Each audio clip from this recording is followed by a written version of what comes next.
الحمد للہ رب العالمین والعاقبۃ للمتقین والصلاۃ والسلام علی صادق الوعد الامین اما بعد فاعوذ باللہ من الشیطان الرجیم بسم اللہ الرحمن الرحیم اذ قالت امرأة عمران رب انی نذرت لک ما فی بطنی محررا فتقبل منی انک انت السمیع العلیم فلما وضعتها قالت رب انی وضعتها انثى واللہ اعلم بما وضعت وليس الذکر کالانثى وانی سمیتها مریم وانی اعیذها بک وذریتها من الشیطان الرجیم فتقبلها ربها بقبول حسن وأنبتها نباتا حسنا وكفلها زكريا كلما دخل عليها زكريا المحراب وجد عندها رزقا قال يا مريم أنى لك هذا قالت هو من عند الله إن الله يرزق من يشاء بغير حساب هنالك دعا زكريا ربه قال رب هب لي من لدنك ذرية طيبة إنك سميع الدعاء صدق الله العظيم إن الله وملائكته يصلون على النبي يا أيها الذين آمنوا صلوا عليه وسلموا تسليما اللهم صل على سيدنا ومولانا محمد وعلى آل سيدنا ومولانا محمد وبارك وسلم وصل عليه اللہ رب العالمین کی توفیق اور کرم سے آج انشاءاللہ تعالی سورہ آل عمران کی آیات نمبر 35 سے لے کر انشاءاللہ تعالی آیات نمبر 38 تک مطالعہ کرنے کی کوشش کریں گے۔ جیسے کہ پچھلے جمعۃ المبارک میں نے آپ کے سامنے اللہ رب العالمین کی ان آیات کو پڑھ کر سنایا جن میں اللہ پاک نے اپنے انبیاء کرام کو خاص درجات عطا کیے اور اپنا اظہار کرم فرمایا، اور حضرت آدم علیہ السلام سے لے کر حضور سید العالمین تک جن خواص کو چنا ان کا تذکرہ کیا، اور ساتھ ہی ساتھ یہ بیان فرمایا کہ یہ جتنے بھی خواص ہیں، یہ جتنے انبیاء ہیں، یہ اللہ جن کو چنتا ہے یہ اللہ کے خاص اور مقرب بندے ہوتے ہیں، اور پھر ساتھ ہی اظہار فرمایا کہ یہ ایک دوسرے کی اولاد ہیں، یعنی ایک ہی نسل ہیں، اور اللہ پاک نے آخر میں فرمایا واللہ السمیع العلیم، بے شک اللہ سننے والا اور جاننے والا ہے۔ ان آیات کے بعد اب قرآن پاک کا وہ مقام شروع ہو رہا ہے جس کے اندر اللہ کریم نے 3 خارق عادت روٹین سے ہٹ کے جو واقعات ہوئے ان کا بیان ہے۔ اللہ رب العالمین کا یہ طریقہ ہے کہ جو بھی کام ہوتا ہے وہ کسی سبب سے ہوتا ہے۔ آپ کوئی سبب اختیار کرتے ہیں تو وہ آپ اس کے ذریعے آپ اپنا مقصود حاصل کرتے ہیں۔ مثال کے طور پر آپ گھر سے نکلیں تو آپ نے کہیں دور جانا ہو تو آپ ایک راستے کا جو طے کرنے کے لیے ایک سبب اختیار کرتے ہیں، سائیکل، موٹر سائیکل، گاڑی یا کوئی بھی ایسا ذریعہ جو آپ کو وہاں تک پہنچا دیتا ہے۔ اللہ پاک نے یہ دنیا میں طریقہ رکھا ہے کہ جو بھی انسان کسی چیز کو پانا چاہتا ہے تو اس کو پانے کے لیے اس کو وہ طریقہ، وہ راستہ، وہ سبب اختیار کرنا پڑتا ہے۔ تو یہاں یہ جو 3 واقعات ہیں یہ تینوں روٹین سے ہٹ کے بغیر اسباب کے اللہ کریم نے اپنی قدرت اور اپنی شان کو ظاہر کرتے ہوئے اپنی ذات کو سامنے لایا اور فرمایا کہ میں ایسے بھی کرنے پر قادر ہوں۔ یہاں یہ بات سمجھ لیں کہ اللہ سبب کے ساتھ بھی عطا کرنے پر قدرت رکھتا ہے۔ کیوں؟ اس لیے کہ وہ مسبب الاسباب ہے، اسباب بنانے والا بھی وہ خود ہے۔ اور اللہ پاک نے یہاں آنے والے واقعات میں یہ بیان کیا کہ جس طرح میں نے سبب بنا کے تمہیں کوئی چیز عطا کی ہے،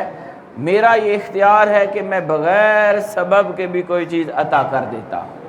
اور ہمیں اللہ رب العالمین کی اس شان سے بھی واقفیت حاصل کرنی چاہیے۔ وہ 3 واقعات، ان میں سے پہلا واقعہ حضرت سیدہ مریم سلام اللہ علیہ کی پیدائش کا واقعہ ہے۔ اور میں نے جیسے بیان کیا کہ حضرت مریم یہ والدہ ہیں حضرت عیسیٰ کی، اور ان کے حوالے سے عیسائیوں کا یہ عقیدہ ہے، جو مشرکانہ عقیدہ، وہ یہ ہے کہ یہ اللہ رب العالمین کے وہ زوجہ شمار کرتے ہیں، حالانکہ اللہ ہر قسم کے شرک سے پاک ہے۔ اللہ پاک کو نہ کسی بیوی کی ضرورت ہے، نہ بیٹے کی ضرورت ہے، نہ اللہ پاک ان اسباب کا محتاج ہے، اور اللہ کریم جو ہے ان شانوں سے بے نیاز ہے، ان ضرورتوں سے بے نیاز ہے، ان محتاجیوں سے بے نیاز ہے۔ واقعہ اس طرح سے ہے کہ حضرت مریم کے والد، جیسے ہم نے پیچھے پڑھا، اللہ پاک نے بیان فرمایا تھا ان اللہ اصطفیٰ آدم، بے شک اللہ نے آدم علیہ السلام کو بھی چنا، ونوحًا اور نوح علیہ السلام کو چنا، وعلی ابراہیم اور آل ابراہیم کو چنا، وآل عمران اور آل عمران کو چنا، علی العالمین تمام اس جہان کے رہنے والے لوگوں پر۔ تو یہاں عمران جو ہیں یہ حضرت مریم کے والد کا نام ہے، یہاں سے ان کا تذکرہ شروع ہوتا ہے کہ مریم سلام اللہ علیہ کے والد گرامی کا نام لے کر اللہ نے کہا میں نے آل عمران کو چنا، عمران کی نسل کو چنا۔ تو حضرت عمران کی نسل کیسے چلی؟ حضرت عیسیٰ کی والدہ حضرت مریم سے۔ تو حضرت عمران کی جو بیوی تھی ان کا نام تھا حنہ بنت فاقوز یا فاقود، دونوں طرح سے پڑھا جاتا ہے۔ انہوں نے ایک دن دیکھا کہ ایک چڑیا اپنے بچے کو کھانا کھلا رہی ہے، دودھ پلا رہی ہے، جو بھی اس کا طریقہ تھا۔ تو وہ جو ایک مامتا کا منظر انہوں نے دیکھا حضرت عمران کی بیگم نے، زوجہ نے، جو والدہ تھی حضرت مریم کی، تو جب یہ منظر دیکھا کہ ایک ماں اپنی اولاد کو کس طرح پیار کر رہی ہے اور کس طرح انہیں دانا کھلا رہی ہے، کس طرح اپنی مامتا پیش کر رہی ہے، تو یہ منظر دیکھتے ہی حضرت حنہ بنت فاقوز جو مریم سلام علیہ کی والدہ تھیں، ان کے دل میں بھی خواہش پیدا ہوئی اور عرض کرنے لگیں اللہ کریم تیرا یہ کرم ہے، دیکھے اس چڑیا کو، اس پرندے کو تو نے مامتا کی محبت عطا کی اور اس کو اولاد بھی دی، اس نے اپنی محبت کو پیش کیا، یہ خوبصورت منظر یہ میرے دل میں بھی ہے، یا اللہ مجھے بھی اولاد صالح عطا کر دے۔ اب اللہ کی بارگاہ میں ان کا یہ جو سوال تھا، مالک کائنات ہے، وہ جیسے چاہے کر سکتا ہے، جیسے میں نے عرض کیا وہ سبب کے ساتھ بھی دے سکتا ہے اور بغیر سبب کے بھی عطا کر سکتا ہے۔ جس وقت حضرت حنہ بنت فاقوز نے یہ دعا مانگی ان کی عمر لکھا ہوا ہے 97 یا 98 سال تھی، وہ عقیمہ بھی تھی یعنی بانجھ ہو چکی تھی، پیدائش کرنے کی صلاحیت ان کے اندر سے ختم ہو گئی تھی، اور ضعیفہ بھی تھی، عمر رسیدہ بھی تھی، اور یہ دونوں چیزیں کسی کے اولاد کو پیدا کرنے میں رکاوٹ ہوتی ہیں۔ اگر بانجھ ہو تب بھی پیدا نہیں کر سکتی، اور عمر رسیدہ ہو تو یہ 2 رکاوٹیں تھیں اولاد کے پیدا ہونے میں، لیکن پھر بھی اللہ کی رحمت سے مایوس نہیں ہوئے۔ انہوں نے اللہ کی بارگاہ میں دعا کی، اللہ پاک نے ان کی دعا کو قبول کر لیا، اور ساتھ ہی جب ان کے پیٹ میں اولاد پیدا ہوئی، یہ ماحول بنا، بچہ پیدا ہوا یعنی حمل ٹھہرا، تو انہوں نے یہ دعا بھی مانگ دی یا اللہ اب تو نے میرے اوپر کرم کیا ہے، مجھے اولاد دے رہا ہے، میری دعا قبول کر لی ہے، اب یہ جو اولاد تو مجھے عطا کر رہا ہے یہ میں تیرے گھر کی خدمت کے لیے اسے نظر مانتی۔ یہ انہوں نے ایک نظر مان لی، اور جب پیدائش ہوئی تو بیٹی پیدا ہوئی۔ تو یہ پورا واقعہ میں نے مختصراً آپ کے سامنے بیان پہلے بھی کیا ہے۔ تو جب وہ بیٹی پیدا ہوئی تو وہ پریشان ہو گئیں، کہنے لگیں مولا کریم میں نے تو یہ سوچ کر تیری بارگاہ میں نظر مانی تھی کہ بیٹا پیدا ہوگا، یہ تیرے گھر کی رکھوالی کرے گا، خدمت کرے گا، عبادت کرے گا، تیرے گھر کا خادم بنے گا، یہ تو بیٹی پیدا ہو گئی۔ تو یہ عجیب سی بات ہوئی، لیکن مالک کائنات کا کام ہے، وہ چاہے تو بیٹی کو قبول کر لے، چاہے تو بیٹے کو قبول کر لے۔ اللہ کریم نے ان کی اس دوران یہ جو دعا مانگی، حضرت عمران فوت ہو گئے، وہ بیٹی حضرت مریم یتیم ہو گئی، لیکن ساتھ ہی اللہ پاک نے قانون بدل دیا اور بیٹی کو خدمت کے لیے قبول کر لیا گیا اللہ کے گھر کے لیے۔ جب وہ اس قابل ہوئیں کہ انہیں اس گھر میں چھوڑا جاتا ہیکل سلیمانی بیت المقدس میں، تو ان کی والدہ وہاں لے گئیں، اور وہاں پر حضرت زکریا علیہ السلام وقت کے پیغمبر، بڑے نیک صالحین میں سے بڑی عظیم ہستی تھے، ان کی کفالت میں دے دیا، یہ بیٹی ہے میری، میں نے یہ نظر مانی ہے اور مولا کریم نے قبول فرما لی ہے، اب اس کی نگرانی آپ نے کرنی ہے، اس کی کفالت آپ کے ذمے۔ حضرت زکریا نے حضرت مریم کی کفالت کی اور انہیں ایک علیحدہ کمرہ دے دیا گیا جسے محراب کہا جاتا ہے، محراب کا معنی بھی بتاؤں گا،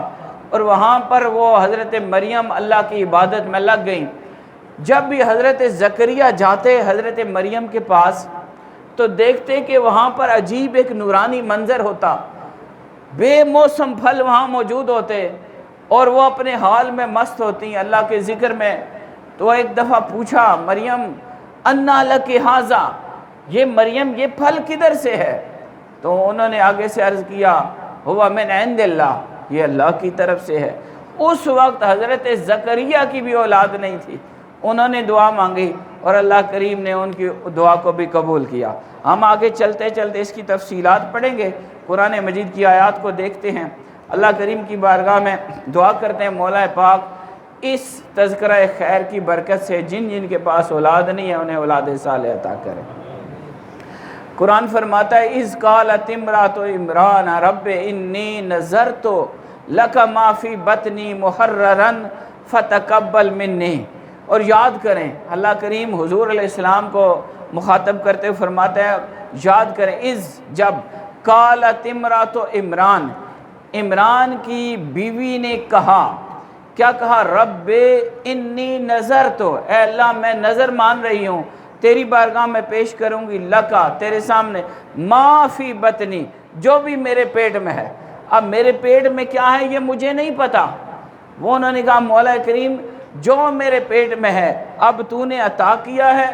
میری گزارش میری دعا کو قبول کر لیا، جو بھی میرے پیٹ میں ہے میں تیری بارگاہ میں اسے نظر کرتی ہوں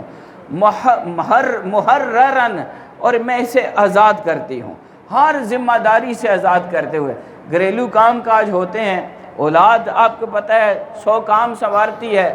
لیکن حضرت مریم نے، حضرت حنا نے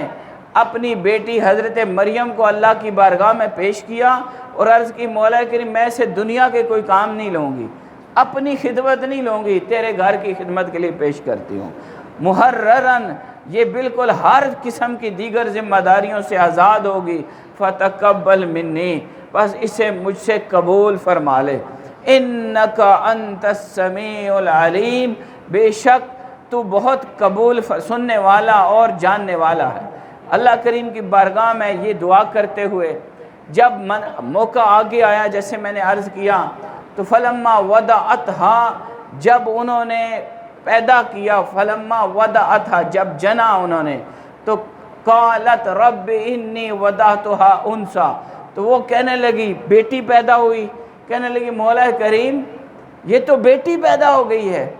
رب انی وضعتھا انثی، میں نے تو منت مانی تھی کہ جو بھی میرے پیٹ میں، ان کے ذہن میں تھا کہ بیٹا پیدا ہوگا میں اللہ کے گھر کی خدمت کے لیے دے دوں گی، لیکن انی وضعتھا انثی، مولا کریم میں نے تو بیٹی پیدا کر دی ہے، یہ تو مؤنث ہے، یہ تو اس قابل نہیں، قانون نہیں تھا اس زمانے میں کہ لڑکیاں اللہ کے گھر کی خدمت کرتی۔ واللہ اعلم بما وضعت، اب یہاں جملہ معترضہ ہے، پچھلا کلام چل رہا ہے حضرت حنا کا، اور جب یہ جملہ انہوں نے بولا کہ مولا کریم میں نے تو بیٹی پیدا کی ہے، یہاں سے اللہ کریم خود یہاں پر ارشاد فرماتا ہے کہ واللہ اعلم، اللہ بہتر جانتا ہے، بما وضعت، جو اس نے جنا، کیونکہ اللہ ہی دینے والا ہے، اللہ ہی پیدا کرنے والا ہے، اللہ ہی نے وہ بیٹی عطا کی تھی۔ اور فرمایا وَلَيْسَ الذَّكَرُ كَالْأُنثَىٰ، ایک بہت خوبصورت منظر ہے یہاں پر دو معنی یہاں لیے جاتے ہیں۔ ایک یہ کہ حضرت حنہ یہ کہہ رہی تھی مولا کریم یہ بیٹی پیدا ہو گئی، اب بیٹی کو تو میں دے نہیں سکتی اور بیٹی بیٹے کے برابر نہیں ہو سکتی، لیکن مفسرین نے یہاں معنی یہ لیا کہ یہ ان کا قول نہیں ہے، یہ اللہ کریم بول رہا ہے۔ یا اللہ فرماتا ہے اللہ بہتر جانتا ہے جو اس نے جنا، اور اے حنہ پریشان نہ ہو، وَلَيْسَ الذَّكَرُ، کوئی مرد ایسا نہیں كَالْأُنثىٰ، اس بیٹی جیسا۔ اللہ پاک نے فرمایا کہ حنہ پریشان نہ ہونا، یہ میں نے عطا کیا ہے، یہ میری دین ہے، اور اسے میں وہ عزتیں عطا کرنے لگا ہوں کہ اس بیٹی جیسا کوئی بیٹا دنیا میں ہوگا ہی نہیں، جو شان اس کی ہوگی وہ کسی اور کی نہیں ہوگی۔ وَلَيْسَ الذَّكَرُ كَالْأُنثَىٰ، ایسی مؤنث، ایسی لڑکی، ایسی بیٹی تو دنیا میں کوئی بیٹے اس کا مقابلہ نہیں کر سکتے۔ پھر آگے حضرت مریم کی بات ہے، حضرت حنہ کی بات ہے، وہ کہنے لگی وَإِنِّي سَمَّيْتُهَا مریم، اے اللہ میں اس کا نام مریم رکھتی ہوں۔ اب مریم کا لفظی معنی ہوتا ہے عابدہ، عبادت گزار، جو اللہ کی عبادت کرنے والی، اللہ کی بارگاہ میں جھکنے والی، عاجز اور عبادت گزار۔ فرمایا اے اللہ میں اس کو تیری بارگاہ میں نظر کرتی ہوں اور اسے میں عبادت کے لیے مخصوص کرتی ہوں، اور نام بھی اس کا مریم عبادت گزار رکھتی ہوں۔ وَإِنِّي أُعِيذُهَا بِكَ وَذُرِّيَّتَهَا مِنَ الشَّيْطَانِ الرَّجِيمِ، اور اے اللہ کریم بے شک میں اس کو اور اس کی ساری اولاد کو شیطان مردود کے شر سے تیری پناہ میں دیتی ہوں۔ یہ بھی ایک طریقہ ہے، اللہ آپ کو اولادیں دیتا ہے، آپ کی اولادیں ہیں تو آپ اپنی اولادوں کے لیے یہ دعا کیا کریں کہ اللہ انہیں شیطان سے بچا کے رکھنا، انہیں اپنی پناہ دینا، کیونکہ اولاد کا مل جانا یہ بہت بڑا کرم ہوتا ہے، اولاد کی خواہش ہر انسان کرتا ہے۔ اور یہ آگے واقعات ہم پڑھیں گے کہ بعض اوقات بڑے نیک اور صالحین لوگوں کو جب اولاد ملی تو وہ ان کے لیے آزمائش کا ذریعہ بنی، بلکہ ایسے بھی ہے سورہ کہف میں کہ جس بیٹے کو مارا گیا تھا وہ نیکوں کا بیٹا تھا، اور اسی لیے اللہ پاک نے اس کی روح قبض کروائی تھی کہ وہ ایک نیک اور صالح بندے کا بیٹا ہے، جب وہ بڑا ہوگا تو اس کے اندر شر ہے، اور اس کے شر کی وجہ سے میرا ولی، میرا نیک بندہ یہ پریشان ہوگا، اس لیے اس کو موت دے دی گئی اور اسے لے لیا گیا۔ تو حاضرین اولاد کا ملنا یہ اللہ کے فضل کی، اللہ کی رحمت کی اور اللہ کی رضا کی علامت ہے، لیکن اگر اولاد صالح نہ ہو، نیک اولاد نہ ہو تو یہ بہت بڑی آزمائش کی بات ہے۔ یہاں پر دونوں باتیں ہیں کہ اگر کسی کی اولاد نہیں تو وہ اس طرح انبیاء کی یہ سنت ہے اللہ کی بارگاہ میں دعا مانگے، اللہ سے مانگے، منگتا بنے اور اللہ کی بارگاہ سے اولاد کا طالب ہو، لیکن رضائے الہی پر راضی ہو جانا اور اللہ کے فیصلے کو قلب و روح سے مان لینا یہ افضل بات ہے، کیونکہ ہمیں نہیں پتا جو اولاد ملے گی وہ ہمارے لیے خیر ہے یا نہیں، تو اللہ کی ہر فیصلے کو قبول کرنا چاہیے۔ پھر اللہ پاک فرماتا ہے فَتَقَبَّلَهَا، پس اللہ پاک نے اس کے رب نے اس مریم کو قبول کر لیا، ربھا اس کے رب نے بِقَبُولٍ حسن، بہت ہی اچھے طریقے سے، بہت ہی اچھی طریقے سے اللہ پاک نے اس کو قبول، اس کی نظر کو قبول کیا، حضرت مریم کو قبول کیا، وَأَنبَتَهَا اور اسے پرورش دی، نباتاً حسنا ایک اچھے پودے کی طرح، اور ان کی بڑی اچھی پرورش کی گئی۔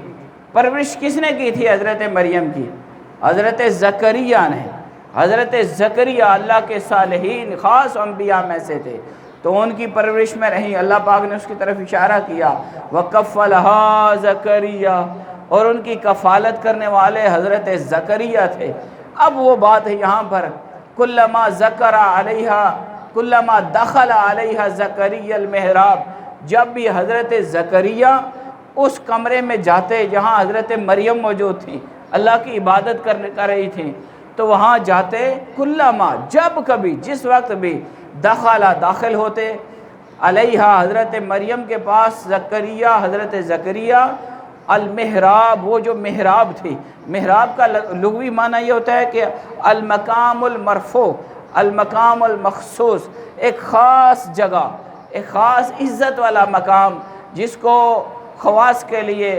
اور عبادت گزاروں کے لیے جو مقام موضع کلام محمود، خاص حمد والی جگہ، مقام خاص ہو، جو وہ خاص جگہ کے لیے، جیسے ہمارے امام صاحب کے لیے یہ جگہ بنی ہوتی ہے، یہ محراب اس لیے ہوتا ہے کہ یہ ہمارے امام صاحب یہاں پر کھڑے ہوں گے، تو وہاں پر محراب کا یہ معنی تھا کہ جو خاص لوگ اللہ کی عبادت کرنے والے،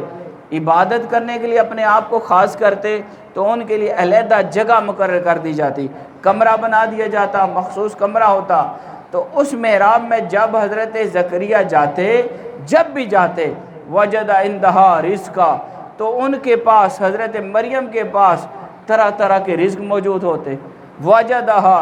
عندہا رزقا، وہاں آلریڈی وہاں رزق، ان کے کھانے کی چیزیں موجود ہوتی۔ قالا، اس وقت وہ کہتے، یا مریم، اے مریم، انا لک ھذا، یہ کہاں سے ہیں، یہ چیزیں کدھر سے ہیں، یہ رزق کہاں سے ہے، یہ اللہ کی نعمتیں کدھر سے؟ قالت، تو آگے سے جواب دیتی، ہوا من عند اللہ، یہ اللہ کی طرف سے، یہ اللہ کی طرف سے۔ ان اللہ یرزقو، یہاں خاص بات ہے، ان اللہ یرزقو، بے شک اللہ رزق عطا کرتا ہے، من یشاء، جسے چاہتا ہے، بغیر حساب، بغیر حساب کے۔ یہ وہ مقام ہے جہاں پر اللہ کریم نے اپنی شان ظاہر کی، اور ہمارے لیے بہت ساری اس میں ہدایات ہیں، عقیدے کی باتیں ہیں، رہنمائی ہے، کہ آپ دیکھیں کہ جب کوئی انسان اپنے آپ کو اللہ رب العالمین کے لیے خاص کر دیتا ہے، اور اللہ کی عبادت کے لیے خود کو پیش کر دیتا ہے، اور اپنی زندگی کو اللہ کے نام کر دیتا ہے، اور اپنی تمام صلاحیتوں کو خدا کی بارگاہ میں پیش کر دیتا ہے، تو پھر خدا اسے قبول فرماتا ہے، اور اس کے لیے تمام راستے آسان کر دیے جاتے ہیں۔ جیسے حضرت مریم، آپ کے لیے کوئی رزق کا ظاہری اسباب نہیں تھے، جیسے میں نے شروع میں کہا، اللہ نے رزق کو لینے کے لیے سبب بنایا ہے۔ ہم کھیت میں ہل چلاتے ہیں، دانہ ڈالتے ہیں، فصل اگتا ہے، پھر ہمیں فصل ملتی ہے، یہ اسباب ہیں، لیکن یہاں اللہ نے بغیر کسی سبب کے، بغیر کسی انسان کے، بغیر کسی ذریعے کے، حضرت مریم کی بارگاہ میں ہر طرح کی چیزیں مہیا کر دی تھیں۔ اور یہاں مفسرین نے لکھا کہ حضرت مریم کے پاس جب حضرت زکریا جاتے، تو گرمیوں کے موسم میں سردیوں کے پھل، اور سردیوں کے موسم میں گرمیوں کے پھل بھی موجود ہوتے تھے، اور طرح طرح کی نعمتیں ہوتی تھیں۔ اور اسی سے مفسرین نے یہ نقطہ بھی بیان کیا کہ جو بھی اللہ کے مقربین اپنے آپ کو اللہ کی نام، اللہ کی راہ میں اپنے آپ کو مخصوص کر دیتے ہیں، تو پھر خدا اسی طرح ان کے لیے رزق کے اسباب دے دیتا ہے، اور ان کو اسی طرح مدد کی جاتی ہے، اور ان کے ہاں ہر طرح کی نعمتیں خدا کے خاص فضل اور خدا کی خاص رحمت سے ان کو دے دی جاتی ہے۔ ظاہری اسباب موجود نہیں ہوتے، پھر بھی اللہ کرم فرماتا ہے، اور پھر دنیا دیکھ کر اسی طرح جیسے حضرت زکریا علیہ السلام نے حیرانگی کا اظہار کیا تھا، اور دنیا دیکھتی ہے اور حیران ہوتی ہے، اے بابے کو لے چیزاں کتوں آئیاں، اے فقیر سا بندہ، یہ حقیر سا بندہ، اس کے پاس یہ ساری چیزیں کہاں سے آ گئی۔ اور بعض جو منفی سوچ کے لوگ ہوتے ہیں، وہ تو اور طرح کی باتیں بھی کرتے ہیں، اے پانی بیچ کے بنا لے آنے، یہ جملے بھی میں نے سنے ہوئے ہیں۔ تو ان سب کے لیے اللہ کریم نے یہ ساری ہدایت کی بات کر دی ہے کہ حضرت زکریا نبی تھے، ان کے لیے کوئی بات عجیب نہیں تھی، لیکن پھر بھی انہوں نے پوچھا، انا لک ھذا، اے مریم یہ نعمتیں کدھر سے، یہ اعزازات کہاں سے، یہ کیسے چیزیں تیرے پاس آئیں؟ تو یہ پھر دنیا والوں کو قیامت تک کے لیے جواب ہے، حضرت مریم سے لے کر آخری انسان تک، کہ جب انسان اپنے آپ کو خدا کے ساتھ جوڑ دیتا ہے، جب اپنے آپ کو اللہ کی بارگاہ میں پیش کر دیتا ہے، پھر اسے دنیا کے کسی چیز کی کمی نہیں رہتی، اور وہ یہی جواب دیتا ہے، ھذا، یہ سارا کچھ ہوا من عند اللہ، یہ اللہ کے فضل کی بات ہے، یہ اللہ کی رحمت کی بات ہے، اور یہ اللہ پاک ہی کے کرم کی بات ہے۔ پھر آخر میں اللہ نے فرمایا، ان اللہ یرزقو، بے شک اللہ رزق عطا کرتا ہے، بے شک اللہ نعمتیں عطا کرتا ہے، بے شک اللہ عزتیں عطا کرتا ہے۔ رزق میں ہر شے شامل ہے، نعمتیں، رزق، عمر، عزت، صحت، ہر شے اس میں شامل ہے۔ ان اللہ یرزق من یشاء، بے شک اللہ جسے چاہتا ہے رزق عطا کرتا ہے بغیر حساب، بغیر حساب کے۔ جب یہ منظر سارا سامنے آیا اور حضرت زکریا علیہ السلام نے حضرت مریم کی یہ کرامت دیکھی کہ ان کے سامنے طرح طرح کے پھل موجود ہیں، ہنالک دعا زکریا ربہ، وہاں حضرت زکریا نے اپنے رب سے دعا کی، ادھر ہی کھڑے ہو گئے۔ یہ بہت سارے سوالوں کے جواب ہیں۔ لوگ آپ سے پوچھتے ہیں بھائی ادھر کیوں جاتے ہو، درباروں میں کیوں جاتے ہو، فلاں مقامات پر کیوں جاتے ہو، اور اللہ کے ولیوں کے پاس کیوں جاتے ہو؟ قرآن جواب دیتا ہے ہنالک دعا زکریا ربہ، اس جگہ حضرت مریم کے پاس وہ سارا گھر بڑا مقدس تھا، بیت المقدس تھا، سارا گھر بڑا پاکیزہ تھا، وہ اللہ کا گھر تھا، ہر جگہ بڑی خاص تھی اور سارے گھر کو اللہ نے فضیلت عطا کر دی تھی۔ لیکن جو مقام سیدہ مریم تھا، وہ محراب جو سیدہ مریم جس میں قیام پذیر تھی، وہ حجرہ جس میں حضرت مریم عبادت گزار تھی، وہاں پر ہنالک دعا زکریا رب، وہاں جا کر حضرت زکریا نے اپنے رب سے دعا کی، قال رب حب لی، اے اللہ مجھے بھی عطا کر دے، من لدنک، اپنی جناب خاص سے، ذریۃ طیبہ، پاکیزہ اولاد، ذریۃ طیبہ، نیک اور صالح اولاد، پاکیزہ اولاد، انک سمیع الدعا، بے شک تو دعاؤں کو سننے والا ہے۔ اس سے جو بات مفسرین نے ہمیں دی وہ یہ ہے کہ آپ جو ہے وہ اللہ کی بارگاہ میں ہر جگہ دعا کر سکتے ہیں۔ اللہ کی بارگاہ میں دعا کرنے کے لیے کوئی خاص مقام مخصوص نہیں، آپ ہر مقام پر ہر جگہ دعا اللہ سے کی جا سکتی ہے۔ لیکن اگر آپ کسی مقام مخصوص یا مقدس مقام، خاص مقام، کسی خاص ولی، کسی خاص نبی یا کسی بھی نیک صالح انسان کی نسبت سے جو جگہ ہو، وہاں جا کر جب آپ اللہ کی بارگاہ میں دعا کرتے ہیں تو یہ توسل کہلاتا ہے، یہ وسیلہ کہلاتا ہے، یہ تبرک کہلاتا ہے، اور یہ طریقہ انبیاء کا ہے۔ یہاں پر ایک اور نقطہ بھی ہے بڑا خاص، وہ یہ ہے کہ حضرت مریم نبیہ نہیں تھیں، نبی کی ماں تھی، نبیہ نہیں تھیں، ان کو ولایت کا درجہ حاصل تھا، یہ ولایت میں ولیہ تھیں، نبی نہیں تھیں۔ یہاں پر دعا مانگنے والے حضرت زکریا وہ نبی ہیں، تو یہاں یہ بات بھی پتہ چلتی ہے کہ نبی کسی ولی کی نسبت سے بھی دعا کر سکتا ہے، اور اگر کوئی نبی کسی ولی کی نسبت سے دعا کر سکتا ہے تو ہم عام بندے کسی ولی کے پاس جا کر کیوں دعا نہیں کر سکتے؟ دعا اللہ سے کی جاتی ہے، یہ بات ذہن میں رکھیں کہ دعا صرف اللہ سے ہے، مانگنا اللہ سے ہے، دینے والا اللہ ہے، خالق اللہ ہے۔ لیکن توسل، کسی کا وسیلہ لے لینا، تبرک، کسی مقام کی برکت حاصل کر لینا اور کسی شخصیت کا حوالہ پیش کر دینا، یہ اللہ کی بارگاہ میں قبولیت کا ذریعہ ہے، یہ قبولیت کا سبب ہے، اور یہ سند قرآن مجید میں اس کی موجود ہے۔ اور یہاں تک بات نہیں ختم کی بلکہ فرمایا انکا سمیع الدعا، بے شک اللہ، بے شک تو ہی سننے والا ہے دعاؤں کا۔ دعا تو وہ کب سے کر رہے تھے اور دعا چل رہی تھی، لیکن دعا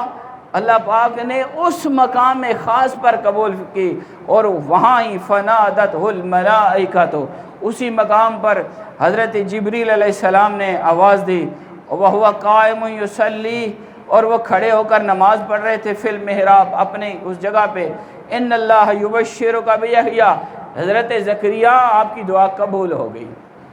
مریم کے پاس، حضرت مریم کے حجرے میں کی جانے والی دعا، حضرت مریم کے وسیلے سے کی جانے والی دعا، اور حضرت مریم کے قرب میں کی جانے والی دعا اللہ نے قبول کر لی ہے۔ ان اللہ یبشرک بیحییٰ، اللہ آپ کو خوشخبری سنا رہا ہے یحییٰ کی، کہ آپ کو اللہ پاک حضرت یحییٰ عطا کرنے والے ہیں، اور ان کی شان کیا ہوگی؟ مصدقاً، وہ تصدیق کریں گے، بکلمۃ من اللہ، حضرت عیسیٰ کی، وسیداً وحصوراً ونبیاً من الصالحین، اور وہ سردار بھی ہوں گے، اور اللہ پاک ان کی یہ شان عطا کرے گا، وحصوراً، اور وہ رغبت نہیں رکھیں گے، شہوت والی رغبت نہیں ہوگی ان کی، اور وہ عورتوں کی طرف رغبت کرنے والے نہیں ہوں گے، وَنَبِيًّا مِّنَ الصَّالِحِينَ، اور نبی ہوں گے اور عزت والے صالحین نیکوکار نبیوں میں سے، خاص نبیوں میں سے شمار ہوں گے۔ اور اس پر پھر انہوں نے بڑی عجیب ایک بات کی، قال رب ھنا یکون لی غلام، اب نبی بھی ہیں اور عمر رسیدہ بھی ہیں، 120 سال عمر ہو چکی ہے، اور دعا بھی کر رہے ہیں، یقین بھی ہے، لیکن ظاہری اسباب نہ ہونے کی وجہ سے کہنے لگے یا رب، قال رب انا یکون لی غلام، مولا پاک میرا بیٹا کیسے ہوگا، 120 سال میری عمر ہے، وقد بلغنی الکبر، میں تو بوڑھا ہو چکا، وامراتی آکر، اور میری بیوی وہ بھی آکر، عقیمہ، وہ بانجھ ہے، اس کے اندر 97-98 سال عمر ہے۔ قال کذالک اللہ یفعل ما یشاء، اور حکم ہوا اللہ اسی طرح جو چاہتا ہے کرتا ہے، اللہ پاک چاہے تو سبب کے ساتھ بھی عطا کرتا ہے، اور چاہے تو بغیر اسباب کے بھی عطا کرنے پر کامل قدرت رکھتا ہے۔ یہاں پر آج واقعہ کو روکتے ہیں، اور انشاءاللہ اگلے جمعہ اس کو مکمل کرنے کی کوشش کریں گے۔ بارگاہ خدا میں دعا ہے مولا پاک ہمیں اولاد صالح عطا فرما، اور جن کو اولاد نہیں دی ہے اس تذکرہ خاص کی برکت سے انہیں اولاد عطا فرما۔ وما علینا الا البلاغ۔